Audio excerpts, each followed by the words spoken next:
Diploma প্রকৌশলীদের বিরুদ্ধে সহপাঠীর ওপর হামলা ও প্রাণনাশের হুমকির প্রতিবাদে রাজধানীর শাহবাগে বিক্ষোভ করেছেন বুয়েটের শিক্ষার্থীরা। এ বিষয়ে আরো জানাতে প্রেস ক্লাব থেকে আমাদের সাথে যুক্ত আছেন সহকর্মী মামুনুর রহমান। মামুনুর, এই অবরোধ ও সকাল থেকেই চলছে। বর্তমানে শাহবাগে বা প্রেস ক্লাবের আশেপাশে যানজট পরিস্থিতি কেমন এবং জনভোগান্তি কেমন দেখছেন?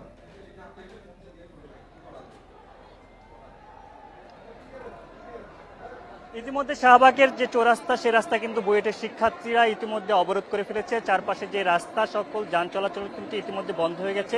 তাদের যে দাবি ছিল, গতকাল রাত থেকে যে দাবি ছিল, তিনটি দাবি, যে ডিপ্লোমা টেকনিশিয়ানদের যে ইঞ্জিনিয়ার শব্দ তারা ব্যবহার করেন, সেই ইঞ্জিনিয়ার শব্দটি তারা যেন ব্যবহার করতে না পারেন বিশেষ দেওয়া ছাড়া। এছাড়া তাদের আরেকটি দাবি ছিল যে দশম গ্রেডে যে সেই ডিপ্লোমা ইঞ্জিনিয়ার যে কোটা রয়েছে টেকনিশিয়ানদের জন্য, সেই কোটা 100% কিন্তু তারা মুক্ত চাচ্ছেন, এবং নবম গ্রেডের চাকরিতে যে 33% কোটা রয়েছে, সেই কোটার বিরুদ্ধে তাদের এই অবস্থান বলে জানিয়েছেন। এছাড়া তারা আরেকটি যে দাবি যুক্ত করেছেন, সেটা হলো যে ইস্যুতে আন্দোলনটি হচ্ছে তাদের যে শিক্ষার্থীদের ডিপ্লোমা টেকনিশিয়ানরা হত্যার হুমকি সহ যেই বিভিন্ন ধরনের হুমকি তারা দিয়েছিলেন, সেই তাদের বিচারের দাবিতে তারা কিন্তু এই আন্দোলন করছেন। তাদের বলছেন যে অবধি তাদের বিচার না হবে সেই অবধি কিন্তু তারা এই আন্দোলন চালাবেন।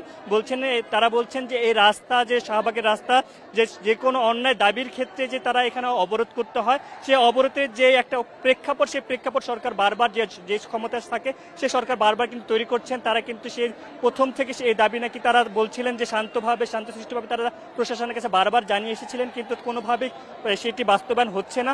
বিধায় কিন্তু গতকালকের যে ঘটনা, রংপুরের যে ঘটনার যে বুয়েট সাবেক শিক্ষার্থী ছিলেন, সেই শিক্ষার্থী কিন্তু ডিপ্লোমা যে টেকনিশিয়ান রয়েছিলেন, তারা এক প্রকার হুমকি দেয় এবং হত্যা করার মতো কথা বলা হয়েছে বলে তারা দাবি করেন, এবং তার বিচারের দাবিতে এবং তাদের যে মোট 3টি দাবি রয়েছে, সেই 3টি দাবির প্রেক্ষাপটে কিন্তু তারা আজকে আন্দোলন শুরু করেন।